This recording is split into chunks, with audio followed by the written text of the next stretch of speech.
अस्सलाम वालेकुम। मैं हूं अबू अम्मार कारोज़न मोटर्स सक्कर से।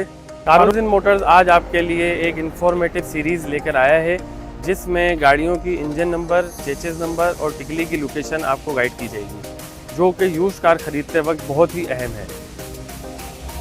अच्छा, आज हम आपको जिस गाड़ी का इंजन नंबर और चेसिस नंबर और टिकली की लोकेशन बता रहे हैं वो है किया स्पोर्टेज। अच्छा, सबसे पहले हम किया स्पोर्टेज का चेसिस नंबर चेक करते हैं। आइए मैं आपको गाइड करता हूँ वो कहाँ पर लोकेटेड है।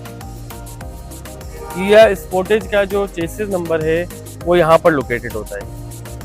आप जब भी यूज़ कार ख़रीदें तो इस चेसिस नंबर को अपनी डॉक्यूमेंट के साथ लाजमी मिलाएं, और इसका जो इंजन नंबर है उसकी लोकेशन यहाँ पर होती है।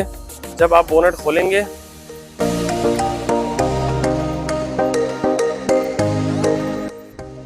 इसके इंजन की लेफ़्ट साइड पर आप थोड़ा नीचे गौर करेंगे तो आपको इंजन नंबर साफ दिखाई देगा।